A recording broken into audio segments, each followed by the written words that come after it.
2 de Crônicas 7,14: se o meu povo, que se chama pelo meu nome, se humilhar, orar, me buscar e se converter dos seus maus caminhos, eu ouvirei dos céus, perdoarei seus pecados e sararei a sua terra.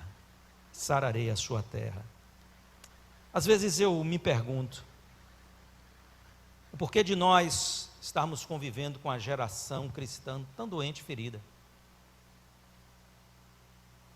Eu lido com pessoas o tempo todo e vejo pessoas que dizem conhecer a Deus, conhecer ao Senhor Jesus, crer em Jesus, mas estão emocionalmente doentes, fisicamente doentes, psiquicamente doentes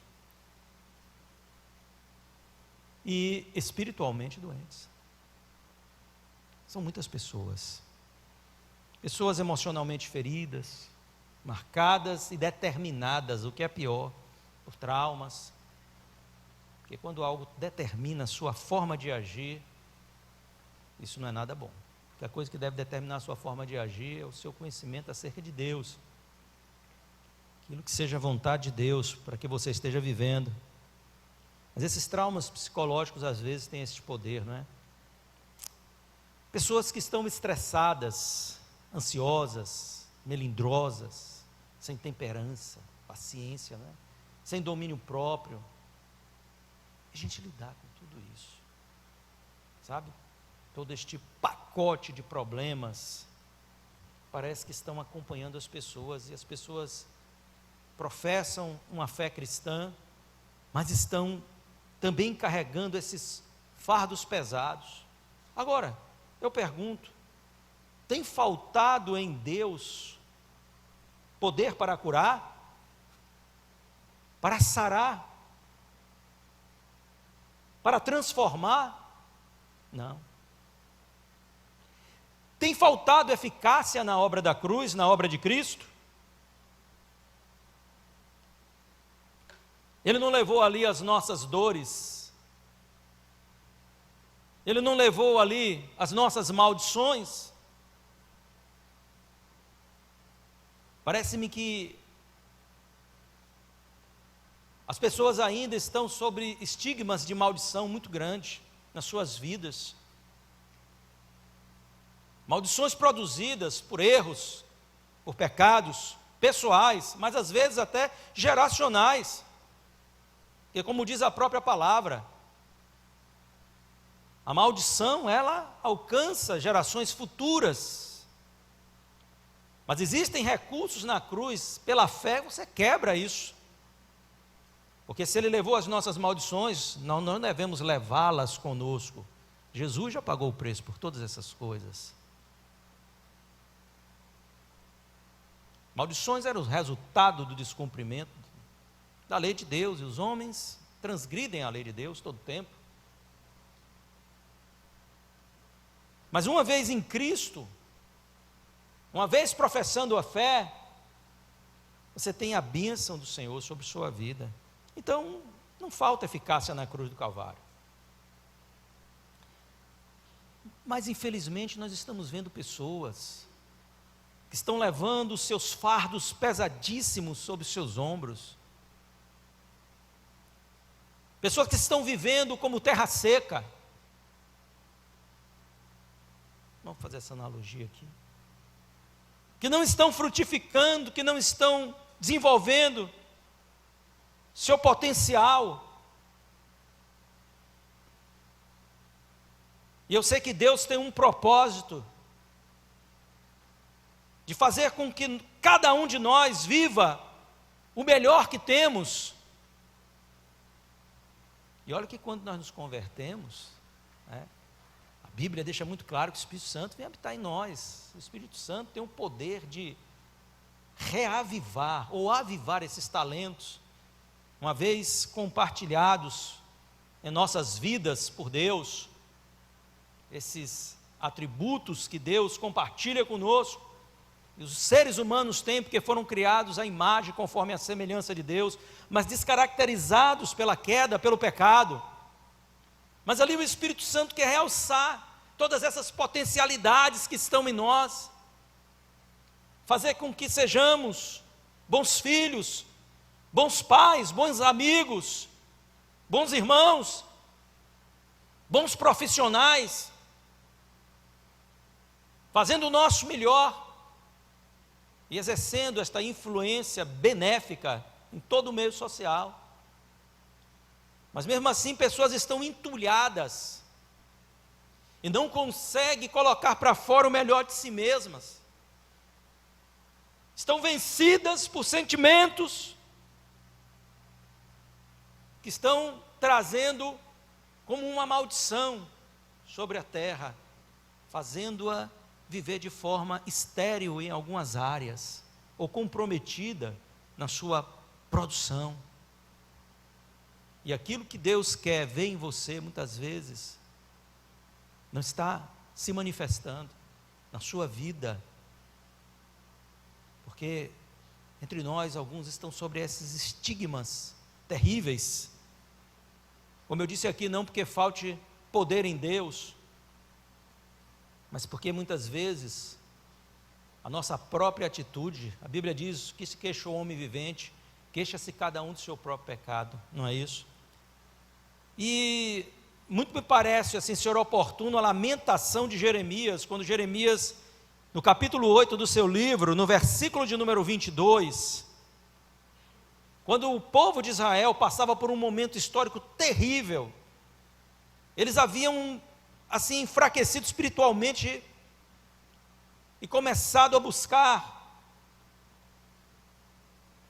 a face de entidades, daquelas nações pagãs que estavam ao seu entorno, e adorar os seus ídolos, profanar o santuário de Deus. E Jeremias, diante daquela iminente invasão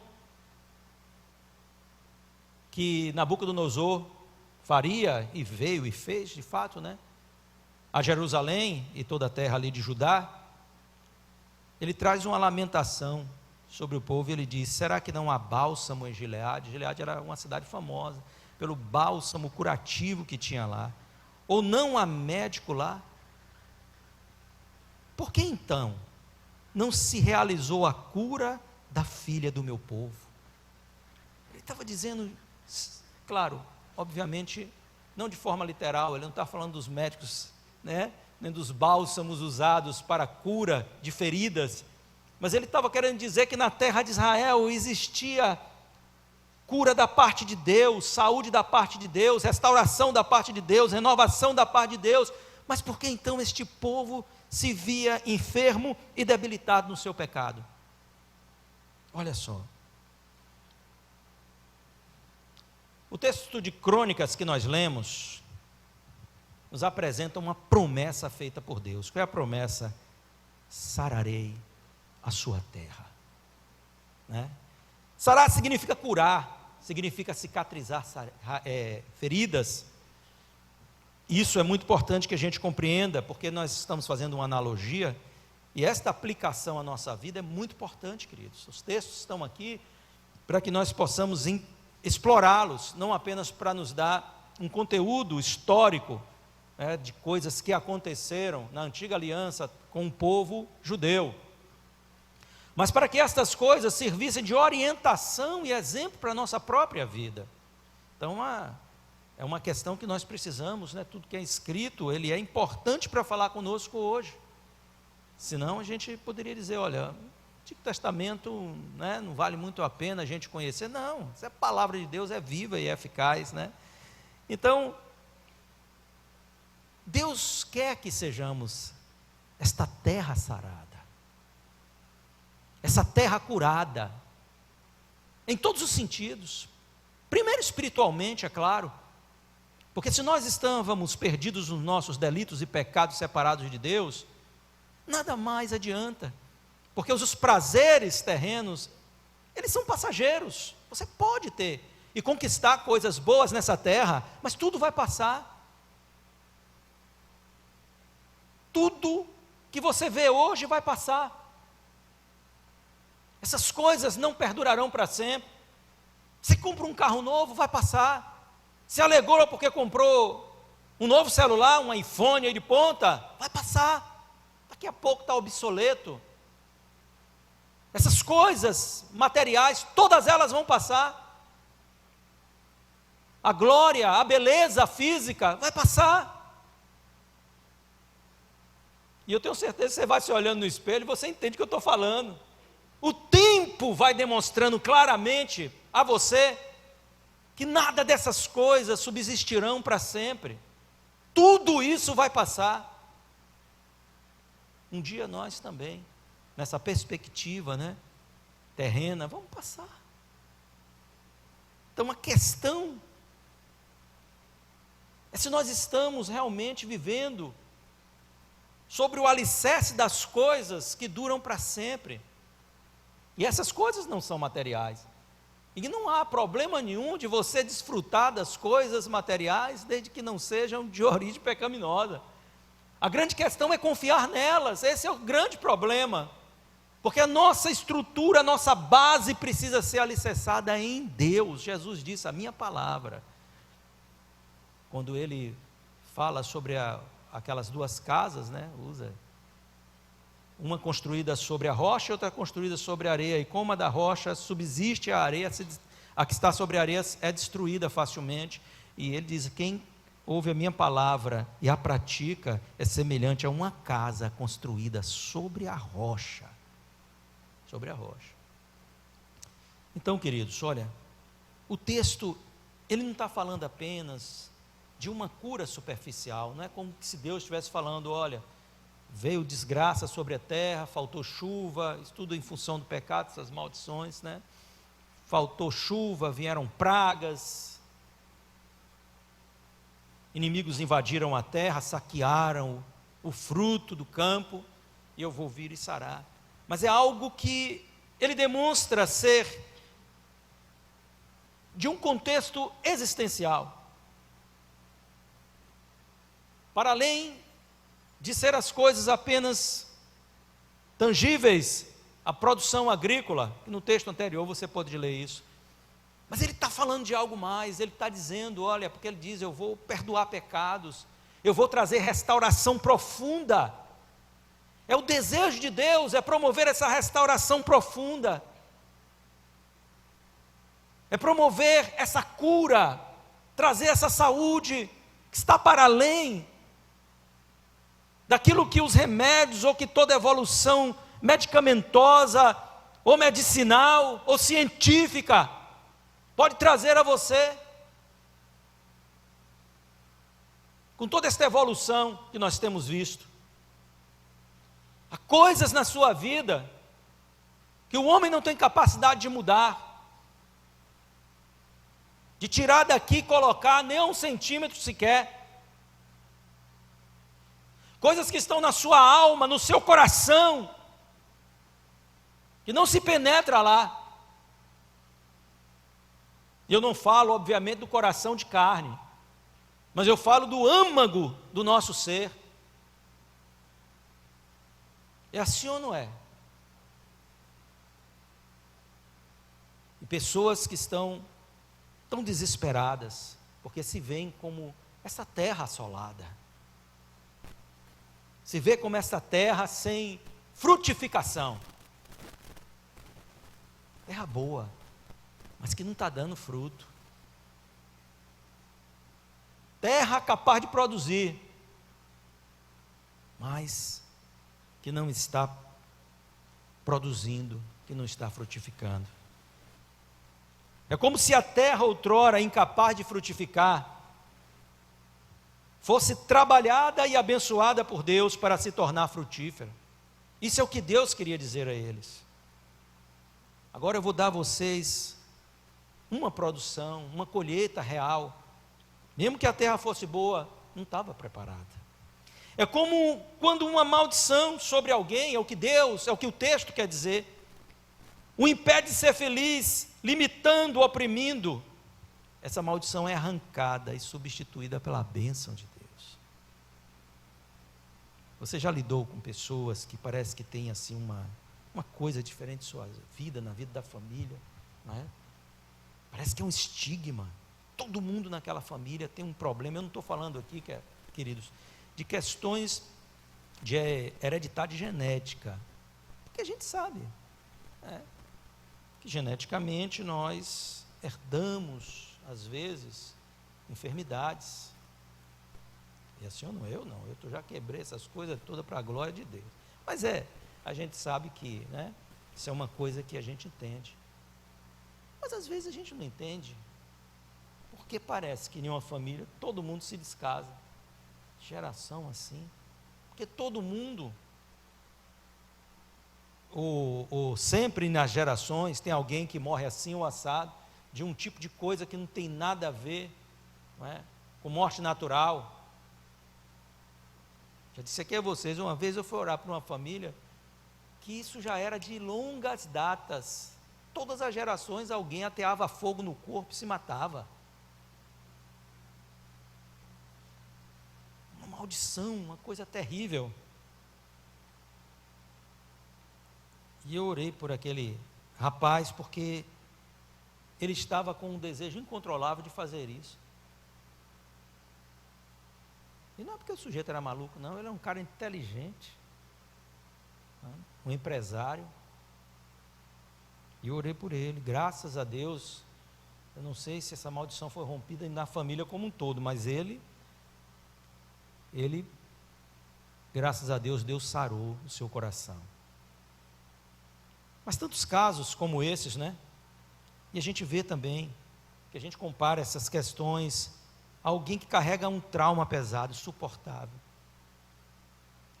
Você conhece pessoas assim, que o impede de fluir na vida. Então Jesus, ele diz, eu tomo o teu fardo pesado, e eu te dou um fardo leve. Quando ele disse isso lá em Mateus 11, uma fala tão extraordinária de Jesus, ele disse diante de uma multidão: vinde a mim, vocês que estão cansados e sobrecarregados, e eu vos aliviarei. Tomai sobre vós o meu jugo e aprendei de mim, que sou manso e humilde de coração, porque o meu jugo é suave e o meu fardo é leve, e encontrareis alívio para vossas almas. Que palavra, hein? Diante de um povo oprimido, diante de pessoas que estavam ali, muitas vezes, pela orientação religiosa, que era muito severa, e que determinava ali todos os atos da sociedade, pessoas eram marginalizadas, colocadas à parte ali, porque tinha uma determinada doença, uma coisa qualquer, e se atribuía aquilo como que se fosse, uma praga que Deus, essas coisas. E Jesus disse: não, venham a mim, e eu vou tirar este fardo pesado de vocês, e vou conceder um fardo leve. Então Deus está dizendo que Ele quer sarar a terra.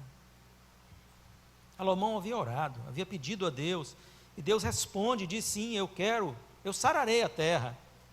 Mas Deus estabelece alguns requisitos para que a terra pudesse ser sarada.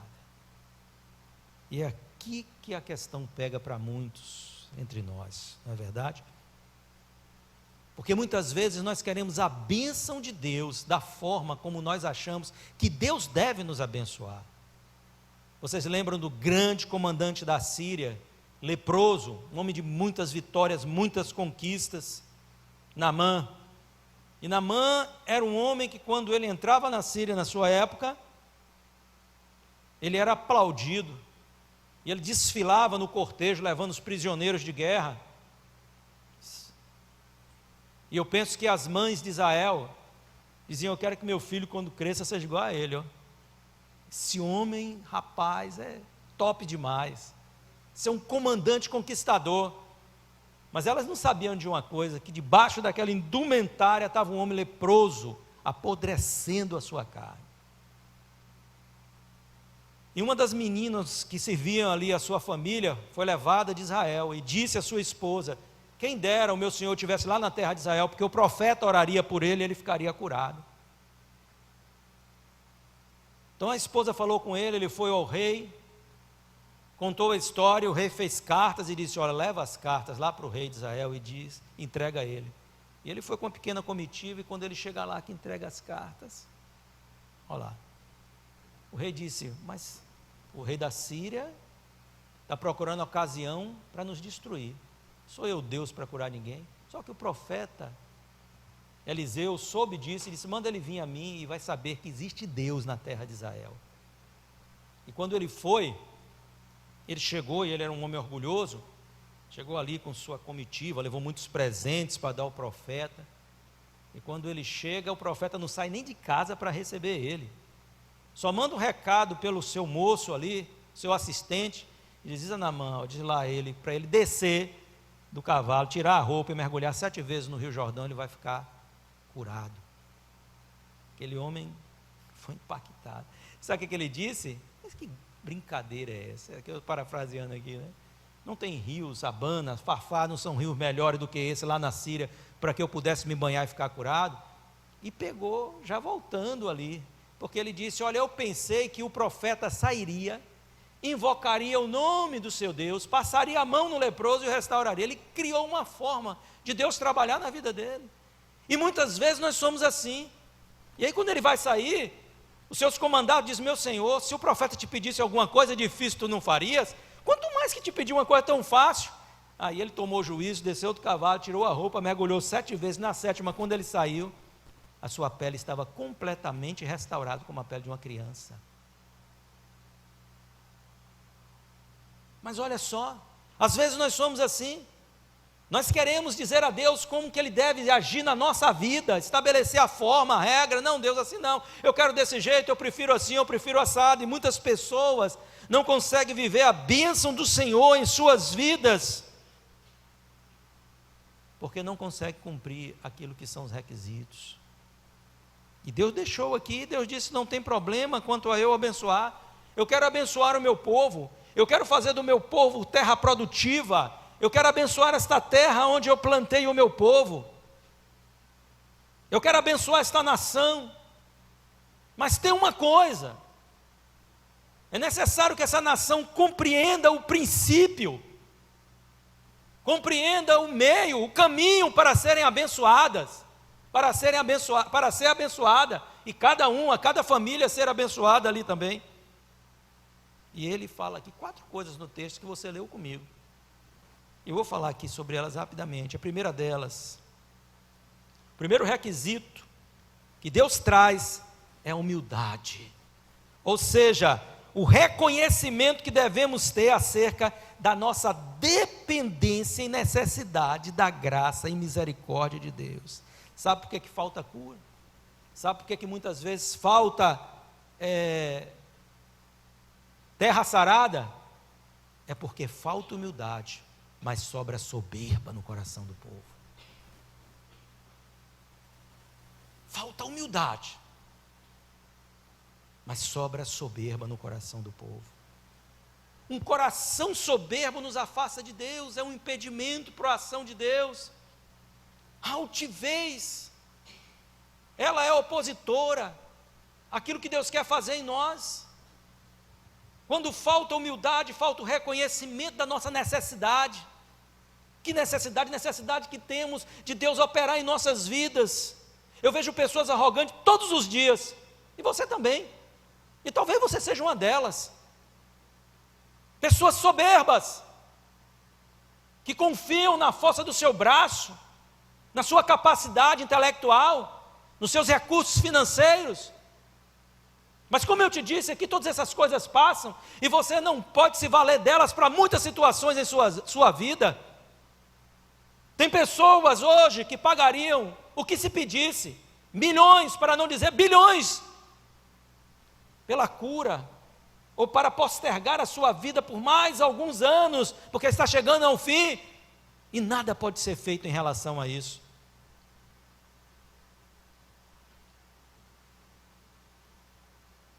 Nada pode ser feito em relação a isso.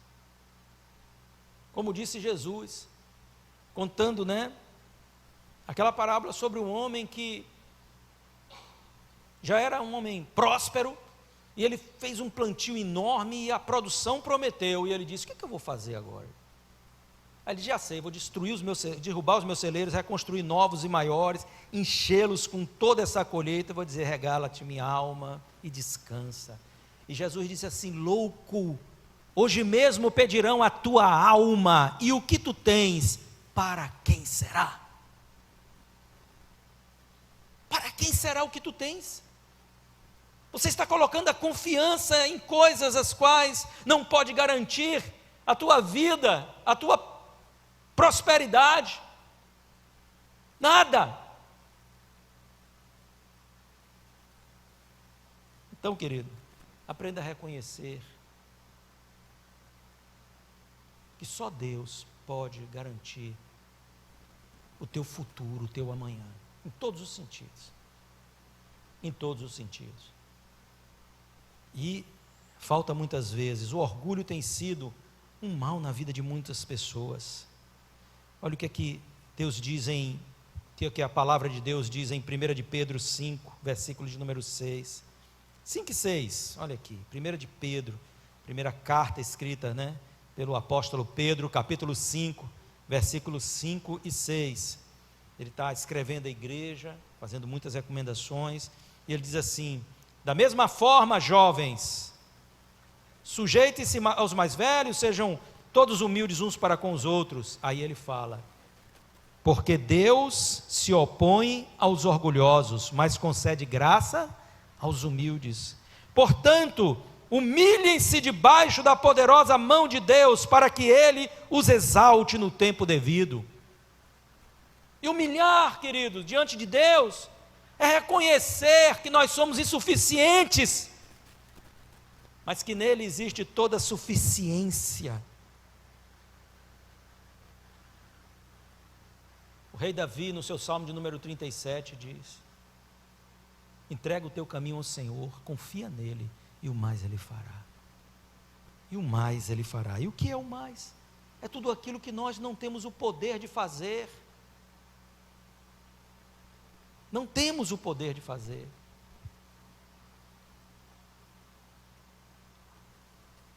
Muitas vezes teu coração orgulhoso não te permite se arrepender dos teus pecados. Aquilo que você comete contra Deus, contra as pessoas. Não é verdade?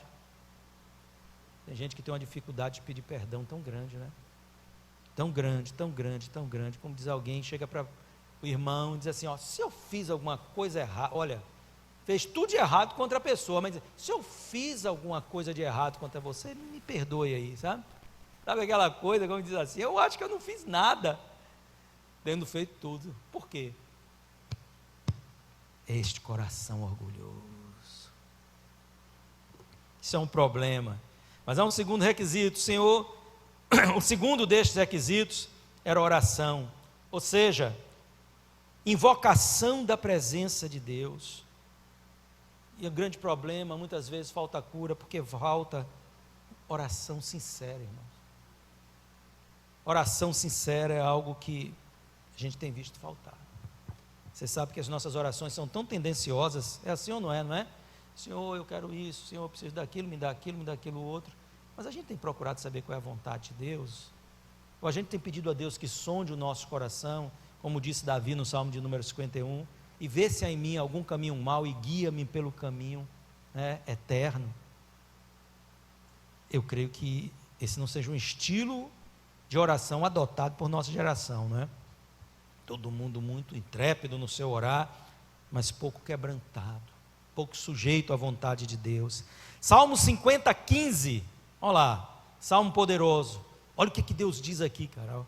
Invoca-me no dia da angústia, eu o livrarei, e você me glorificará. Deus diz: invoca-me no dia da angústia, no dia do teu problema, no dia da tua aflição, porque todos nós passamos por problemas e aflições nesta caminhada terrena. Não tem quem se salve disso. Então, no dia da angústia, você pode recorrer a Deus. Se tua oração for sincera, o Senhor vai te sarar, o Senhor vai te abençoar. Deus é acessível. Deus está dizendo: vem a mim. Agora, invocá-lo é reconhecer a sua capacidade de mudar os nossos destinos. Buscá-lo é neste propósito. Ele tem a capacidade de mudar o meu destino e o seu destino.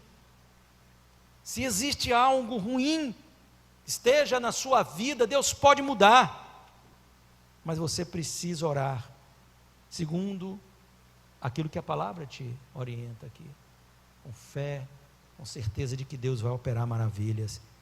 Romanos 10, 13, porque todo aquele que invocar o nome do Senhor será salvo. Todo aquele que invocar o nome do Senhor será salvo.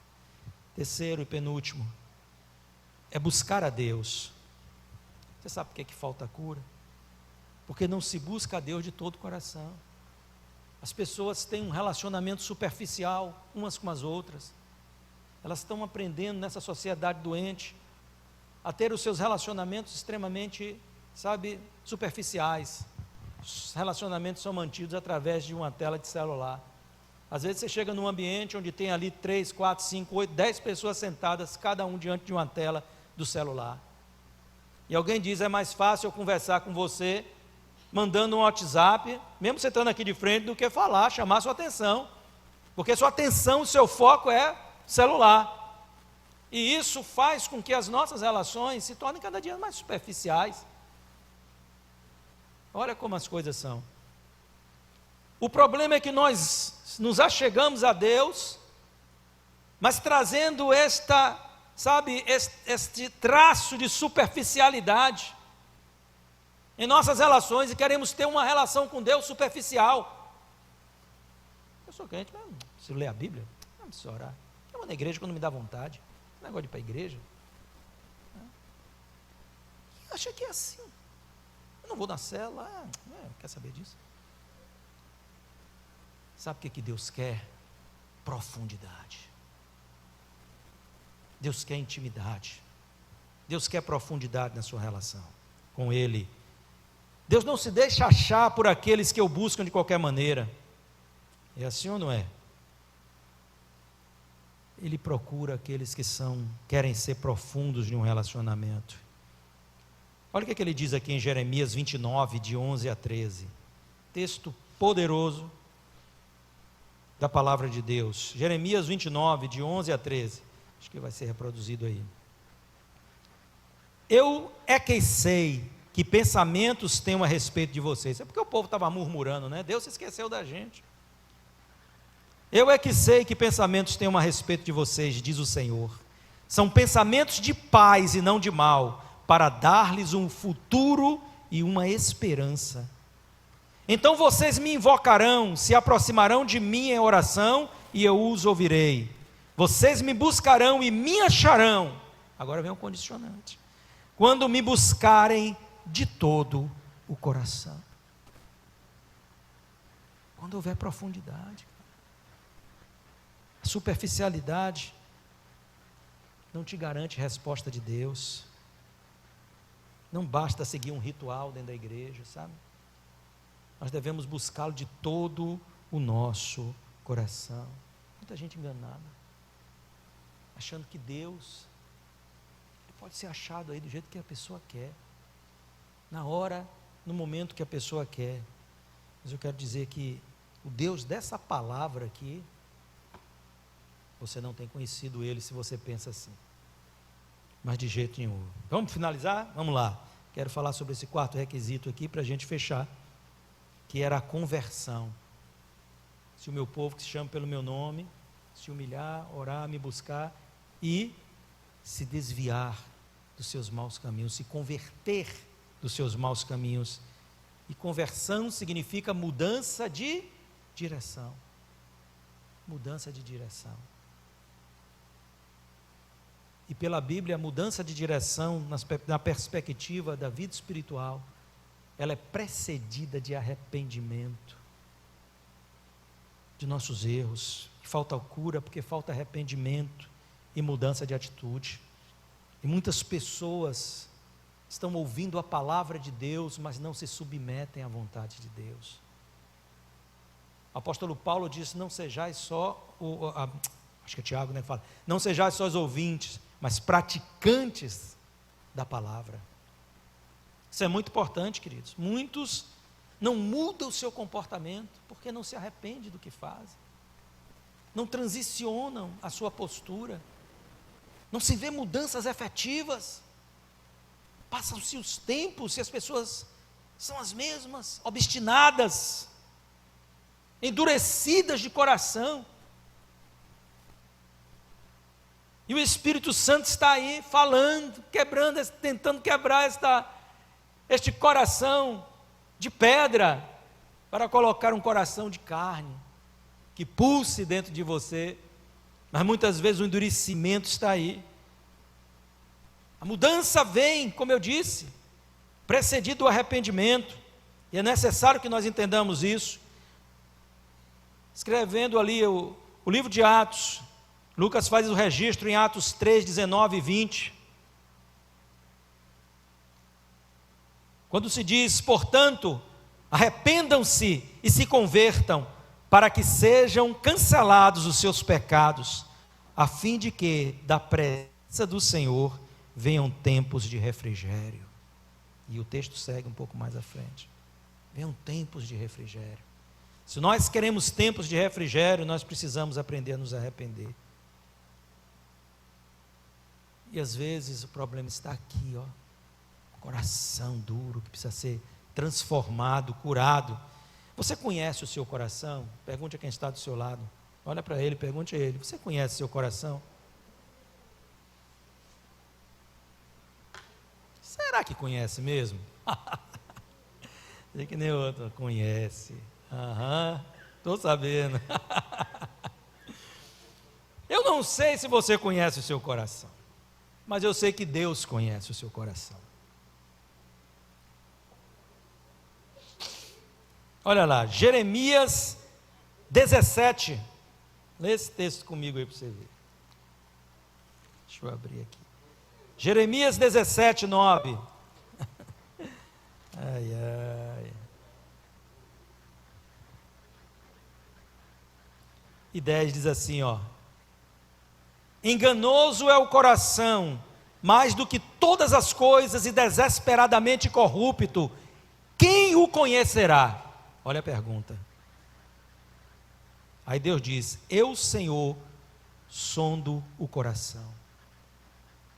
Eu provo os pensamentos, para dar a cada um segundo os seus caminhos, segundo o fruto de suas ações.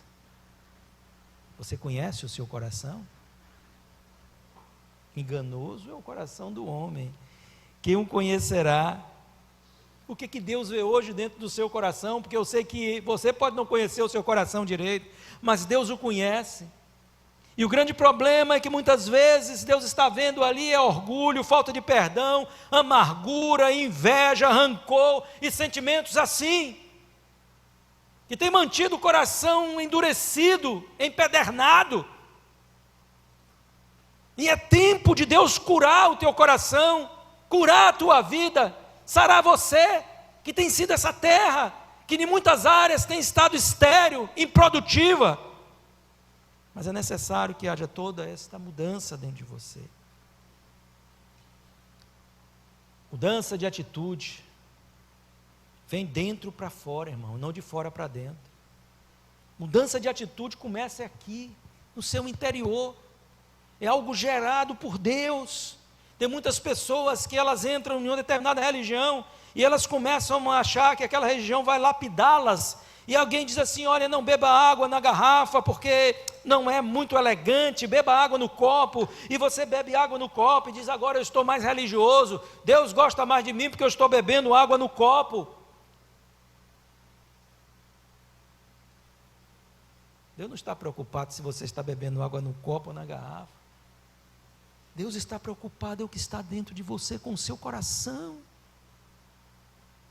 Porque o teu coração demandará as tuas atitudes, e o pecado vai ser gerado, porque ele foi concebido não do lado de fora, mas dentro do teu coração, da tua alma. E você vai externar o que está dentro de você. Jesus disse, do que o coração está cheio, a boca fala. E do que o coração está cheio, será o que determinará o homem, o motivará. Nós podemos até dissimular algumas coisas, mas não podemos o tempo todo. E nós nos daremos a conhecer por nossas próprias atitudes. E por mais que nós tentemos aparentar algo, nós estamos completamente nus diante de Deus. Você não pode esconder nada de Deus, não tem como. Nem tente, nem perca seu tempo. O Espírito Santo hoje quer limpar o teu coração. Fala isso para quem está do teu lado. O Espírito Santo quer limpar o teu coração. Aí diz assim: ai não, mas eu sou tão bom. Isso é porque o pastor não me conhece. Se o pastor me conhecesse, queria ser meu amigo, mais de perto ainda, já é, mas vai ser mais de perto ainda, porque eu sou bom demais. Vai vendo. Ah, meu Deus do céu, Deus é quem te conhece, não é verdade? Nem nós mesmos nos conhecemos, irmãos, nem nós mesmos nos conhecemos. Mas o Espírito Santo quer nos limpar da dureza, que nos faz rejeitar a palavra de Deus muitas vezes. Ouvimos, mas não nos convertemos a ela, mas não seguimos a ela. A dureza impede o arrependimento, impede a conversão, estamos endurecidos, e Deus quer trazer a nós esta cura, esta libertação, sarar a nossa terra, sarar a nossa vida. Deus, o Espírito Santo também quer, sabe, nos limpar da inconsistência do nosso coração, que muitas vezes faz muitas pessoas amar a Deus, mas também amar ao mundo. Eu amo a Deus, eu gosto na igreja, eu gosto, mas amo o mundo desesperadamente, não consegue virar as costas dessas coisas. Você sabe a história da mulher de Ló? Quando ela sai daquela cidade de Sodoma, da região de Sodoma e Gomorra, orientados ali pelo anjo, sai, foge, porque Deus vai destruir toda essa cidade. Mas sempre Deus tem algo que coloca para saber se a nossa fidelidade é realmente sincera. E ele disse a Ló, sua esposa e suas filhas: porém não olhe para trás, não olhem para trás. Mas essa mulher então, e Jesus cita ela, né? Jesus cita ela. Então olha aí, eles saem daquela cidade desesperados, com a iminência da destruição, que Deus fez chover saraiva de fogo, enxofre, pedras sobre aquela cidade, que até hoje as marcas estão lá. É brincadeira? Então, quando eles estão fugindo, ela não se contenta. O coração dela se apegou tanto ao mundanismo daquela cidade, que ela volta-se para trás para olhar. O apóstolo Paulo diz: deixando as coisas que para trás ficam, prossigo para aquelas que estão adiante de mim, para o prêmio da soberana vocação de Deus em Cristo Jesus. O teu prêmio está à frente, não no que está atrás. Tua jornada é para frente com Deus. Deixa as coisas que para trás ficam. Ela olha e ali ela vira uma estátua de sal naquele momento. É brincadeira? Que o Espírito Santo te purifique da hipocrisia do coração, que leva muitas vezes a viver uma vida dúbia de enganos. Aparentamos algo muitas vezes para as pessoas que na verdade não somos. Mas Deus não se agrada disso. Deus se agrada da transparência. E Ele quer curar você, quer fazer você terra sarada. E tantas outras coisas que nós precisamos, permitir que Deus trabalhe em nós. Nós precisamos nos arrepender, para viver a verdadeira cura que vem dos céus. A obra de Deus, Deus não está com sua mão encolhida. Deus não está impedido de agir na tua vida, de te curar, de te sarar, de mudar o teu destino, de operar nas tuas finanças, no teu corpo enfermo, na tua alma enferma, no teu espírito que precisa de arrependimento e ser restaurado na presença do Senhor, recriado. Não é nada disso, mas é hoje o dia para você tomar a atitude certa e viver algo de Deus extraordinário. Eu finalizo com Hebreus 12, versículos 12 e 13, onde o autor dessa epístola, escrevendo aos Hebreus, ele diz o seguinte: portanto, tornai a levantar as mãos cansadas e os joelhos desconjuntados, e fazei veredas direitas para os vossos pés, para o que manqueja, se não desvie inteiramente, antes seja sarado. Vamos nos colocar em pé, vamos orar.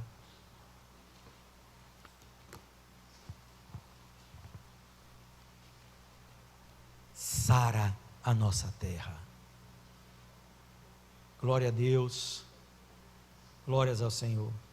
Quero fazer uma oração por você aqui, vamos ser breve, que o horário já está avançado, né? A gente tem uns minutinhos aí só para finalizar, mas eu não posso deixar de orar por você nessa manhã, e abençoar a sua vida, e liberar sobre você uma palavra de bênção. Mas eu quero que você entenda, irmãos, tudo depende de você. Feche os teus olhos um instante. Tudo depende de você. Se o meu povo, que se chama pelo meu nome, disse Deus, não falta poder no Senhor para te curar, para sarar o teu coração, sarar a tua família, sarar, sabe, tudo na tua vida. Não falta poder em Deus, mas o que depende é da tua atitude. Se o meu povo, que se chama pelo meu nome, se humilhar, esta manhã reconhece a tua dependência de Deus, entrega o teu caminho a Ele, e orar, e me buscar, e se converter dos seus maus caminhos, eu os ouvirei, perdoarei o seu pecado, e sararei a sua terra. Louvado seja o nome do Senhor. Eu oro nesta manhã, Senhor. Tu és Deus do impossível, Senhor. Tu és Deus do milagre, Senhor. Tu és Deus de maravilhas, Deus. Tu és Deus que refaz, ó Deus, destinos, que reescreve histórias, ó Deus, que restaura o que foi quebrado, que une o que foi rompido. O Senhor é Deus que sustenta a nossa sorte, que levanta o que cai, que fortalece o que está fraco, que dá forças ao cansado, Senhor. O Senhor é Deus que restaura o coração, que restaura as vidas, Pai. E nesta manhã, meu Deus, eu oro, sara a terra de cada um que aqui está, Senhor. Sara esta vida, Pai. Sara essa família, Deus. Sara, Pai, toca em cada área, Senhor. Cada área, Pai. Vai restaurando, vai abençoando. E aqueles que já estão, Senhor Deus, produzindo, abençoa para que produzam ainda mais fruto. Todos nós, Senhor Deus, que estamos aqui, precisamos da Tua maravilhosa graça operando em nós. Abençoa com cura e saúde do que está enfermo aqui. Toca nesta enfermidade. Toca agora para curá-lo. Toca nessa dor emocional. Toca neste coração, nesta alma ferida. Tira este trauma, Senhor Deus, que tem amarrado, enredado, impedido a jornada, Senhor. Toca nesta manhã, meu Deus, em nome de Jesus, neste pecado de estimação, que impede, Senhor Deus, muitas vezes de uma comunhão perfeita contigo. Tira este pecado, Senhor. Traz a santidade ao coração. E abençoa este povo, em nome de Jesus. Amém? Glória a Deus, amém? Dá um abraço aí quem está do teu lado, diz, olha, Deus quer te abençoar, recebe a tua vitória. Ele recebe a tua vitória, dá um incentivozinho para ele, despertar a fé, em nome de Jesus. Ai, que coisa boa, amém?